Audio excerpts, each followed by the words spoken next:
You're told that motherhood is either noble sacrifice or economic dependency.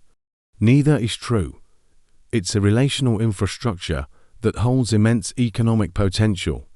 Most just never recognize it as such. The modern narrative says you're either a full-time caregiver or you're building something that matters. As if those two things exist in opposition. They don't. The operational systems you've built, the trust networks you maintain, the daily routines that keep a household functioning, these aren't obstacles to income. They're the foundation of it. Most mothers are told they need to leave the home to build economic value, or that staying means accepting financial invisibility. But that's a false choice built on an outdated model. The real question isn't whether you can earn from home. It's whether you can see the economic infrastructure you've already built. Relational capital doesn't show up on a balance sheet, but it's the reason clients come back. It's why referrals happen without asking. It's the invisible asset that makes trust-based income possible, and mothers accumulate this capital every single day, through consistency, through presence, through the small exchanges that build confidence in others. You've been trained to see your time at home as a gap in your resume. But what if it's actually the most valuable training ground for client retention you'll ever have? What if the skills that keep a household running are the same ones that build long-term income streams? Most side hustles fail because they're built on hype, on scarcity, on manufactured urgency. They ask you to act like someone you're not, to chase trends you don't understand, to optimize for visibility instead of sustainability. And that model burns out fast, especially for mothers who can't afford to waste time on things that don't compound. The real opportunity isn't in becoming someone else. It's in recognizing what you already do well and translating that into a service, a product, a system that others will pay for repeatedly, not because you're loud, but because you're reliable. There's a difference between monetizing desperation and building economic clarity. Desperation leads to random offers, to underpricing, to accepting clients who drain your energy because you think you have to. Clarity leads to intentional systems, to services that align with your actual capacity, to income that doesn't require you to abandon the life you've built. You don't need a massive audience. You don't need to go viral.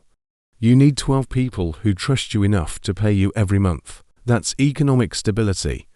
That's what most influencers with hundreds of thousands of followers don't have, because they built for attention, not for trust. And trust, the kind that leads to recurring income, doesn't come from content that performs well. It comes from showing up consistently, from solving a specific problem for a specific person, from being the person they think of when that problem resurfaces. That's relational capital, and it's what mothers are already trained to build. The mistake most mothers make is thinking they need to invent something new, a unique offer, a groundbreaking product. But the market doesn't need more noise. It needs more people who can deliver what they promise, who don't disappear after the first transaction, who build something that lasts longer than a launch week. You already manage competing priorities. You already make decisions under time pressure. You already know how to read what someone needs before they say it. These aren't soft skills. They're operational intelligence. And they translate directly into client management, into service delivery, into the kind of income that doesn't require you to perform. The platforms will tell you to scale, to automate, to build a funnel. And maybe eventually that makes sense, but not at the beginning. At the beginning, you need one offer that solves one problem for one type of person, and you need to deliver it well enough that they come back. That's the foundation. Everything else is decoration. Most mothers are sold the dream of passive income, of digital products that sell while they sleep. And yes, that's possible, but it's not the starting point. The starting point is active income, is trading your skill for money, is learning what people actually need by working directly with them.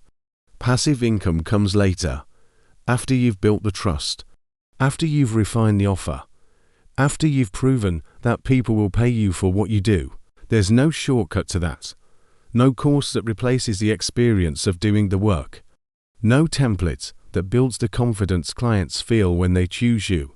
You have to earn that, one interaction at a time. And that's exactly what motherhood has been training you to do. The real economy for stay-at-home mothers isn't found in trending platforms.